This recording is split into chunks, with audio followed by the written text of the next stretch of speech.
வந்து வீட் ஜாமுன் ரெசிபி எப்படி செய்கிறதுன்னு பார்க்கலாம். இது வந்து கோதுமையில் மட்டும்தான், வேறு எதுவும் மைதா எதுவுமே ஆட் பண்ணல. ஸோ வாங்க வீடியோக்குள்ளே போகலாம். இப்போ ஃபஸ்ட்டு வந்து 1 கப் சுகருக்கு 1 கப் வந்து தண்ணி ஆட் பண்ணிக்கோங்க. ஆட் பண்ணிவிட்டு நல்லா மிக்ஸ் பண்ணி சர்க்கரை கரையானோடனே நல்லா மிக்ஸ் பண்ணிக்கோங்க. மிக்ஸ் பண்ணிவிட்டு ஒரு 10 to 15 மினிட்ஸ் கழித்து பார்த்திங்கன்னா உங்களுக்கு ஒரு கம்பி பதம் வரும். ரொம்ப கம்பி பதம்னா ரொம்ப திக்காக வேணாம், கொஞ்சம் தின்னாக இருந்தால் போதும். எடுத்து வச்சுடுங்க. ஒரு கடாய் எடுத்துக்கோங்க. இந்த கடாயில் 1.5 கப் பால் ஆட் பண்ணிக்கோங்க.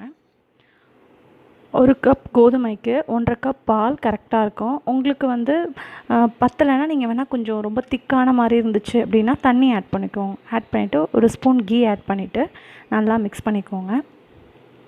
மிக்ஸ் பண்ணிவிட்டு நல்லா ஹீட் ஆனோடனே கோதுமையை ஆட் பண்ணுங்கள். நான் வந்து சலிச்சு வச்சுட்ட கோதுமை தான் ஆட் பண்ணுறேன். வீட்டில் அரைச்ச கோதுமை தான். ஸோ நீங்கள் வீட்டில் அரைச்ச கோதுமையிலே நீங்கள் ட்ரை பண்ணுங்கள். ரொம்ப சாஃப்டாக குலோப் ஜாமுன் மாதிரியே இருக்கும். நல்லா சலிச்சுட்டு அப்புறமா ஆட் பண்ணுங்கள். கெட்டி ஆகாமல் நீங்கள் வந்து மிக்ஸ் பண்ணிகிட்டே இருங்க. கொஞ்சம் கொஞ்சமாக ஆட் பண்ணிவிட்டு அந்த பால்லேயே கொஞ்சம் கொஞ்சமாக மிக்ஸ் பண்ணிகிட்டே இருங்க. மிக்ஸ் பண்ணி கொஞ்சம் சிம்மில் வச்சுட்டு மிக்ஸ் பண்ணிங்கன்னா கொஞ்சம் அடி பிடிக்காமல் கொஞ்சம் ஸ்மூத்தாக இருக்கும். மிக்ஸ் பண்ண உங்களுக்கு கொஞ்சம் ஈஸியாக இருக்கும். ஸோ நல்லா மிக்ஸ் பண்ணிவிட்டு சூடு ஆறத்துக்கு முன்னாடியே ஒரு பிளேட்டில் ட்ரான்ஸ்ஃபர் பண்ணிக்கோங்க. பண்ணிவிட்டு எல்லா கோதுமையும் அதில் போட்டுருங்க. அந்த ஹீட்லேயே வந்து நீங்கள் கொஞ்சமாக நெய் ஆட் பண்ணி, ஒரு ஸ்பூன் இல்லை 1.5 ஸ்பூன் நெய் ஆட் பண்ணி நல்லா கோதுமை மாவு எப்படி பிசைவீங்களோ அந்த மாதிரி நல்லா பிசைஞ்சிக்கோங்க. அந்த நெய் எதுக்கு ஆட் பண்ணுறோன்னா கையில் கொட்டாமல் இருக்கும், கொஞ்சம் கோதுமை நல்லா சாஃப்டாகவும் இருக்கும். உங்களுக்கு நல்லா மிக்ஸ் பண்ணிக்கோங்க. அந்த ஹீட்லேயே நீங்கள் மிக்ஸ் பண்ணால் தான் அது சாஃப்டாக ஆகும். நீங்கள் ஹீட்டில் ஆறுனதுக்கப்புறம் மிக்ஸ் பண்ணிங்கன்னா அது கெட்டியாக இருக்கும். ஸோ பாருங்கள் நல்லா சாஃப்டாக இருக்குது. ஒரு உருண்டை மாதிரி ரவுண்டாக பிடிச்சிட்டு உங்களுக்கு என்ன டிசைன் வேணுமோ ஸோ உங்களுக்கு பிடிச்ச மாதிரி டிசைன் வந்து நீங்கள் பண்ணிக்கோங்க. ஸோ எனக்கு வந்து இந்த மாதிரி டிசைன் ஓகேவாக இருந்து ஸோ நான் இது மாதிரி டிசைன் வந்து பண்ணியிருக்கேன். உங்களுக்கு இந்த டிசைன் ஓகேனா இந்த மாதிரி டிசைன் கூட நீங்கள் ட்ரை பண்ணி பாருங்கள். இது மாதிரி எல்லாமே பண்ணி வச்சுக்கோங்க.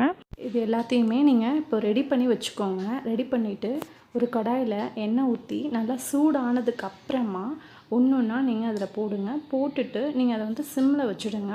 சிம்மில் வச்சுட்டு நீங்கள் வேக வச்சிங்கன்னா உள்ளே நல்லா வெந்துடும். பாருங்கள் நல்லா ப்ரௌன் ஆகும். ஒரு மாதிரி லைட் ப்ரௌன் ஆகும்போது திருப்பி போடுங்க. கொஞ்சம் திருப்பி போட்டிங்கன்னா உங்களுக்கு கலர் கொஞ்சம் கொஞ்சமாக சேஞ்ச் ஆகும். பூரி மாதிரி நல்லா இதுவே உங்களுக்கு இந்த கோதுமையிலே உங்களுக்கு நல்லா சூப்பராக ஒப்பி வரும். பாருங்கள் உங்களுக்கு நீங்கள் பண்ண டெக்ஸ்சர் வந்து அது அதில் கிளியராக தெரியும் உங்களுக்கு. பார்த்திங்கன்னா பாருங்கள் எப்படி இருக்குது பாருங்கள். ஸோ நீங்கள் வந்து இதை வந்து ஒரு நம்ம சுகர் சிரப் செஞ்சு வச்சுருக்கோம் இல்லையா, அதில் வந்து எல்லாத்தையும் போட்டுருங்க. அந்த சூடாக எடுத்து அப்படியே போட்டுருங்க. அந்த ஹீட்லேயே நீங்கள் போட்டிங்கன்னா நல்லா உள்ளே இறங்கி இன்னும் நல்லா சாஃப்டாக அந்த ஜூஸியாக இருக்கும். பாருங்கள் உங்களுக்கு கட் பண்ணி காமிக்கிறேன் எவ்வளோ சாஃப்டாக இருக்குன்னு. நீங்களும் ட்ரை பண்ணி பாருங்கள். இந்த வீடியோ பிடிச்சிருந்தா சப்ஸ்கிரைப் பண்ணுங்கள். மறக்காமல் பெல் ஐக்கானை கிளிக் பண்ணுங்கள். லைக் பண்ணுங்கள், ஷேர் பண்ணுங்கள். தேங்க்யூ.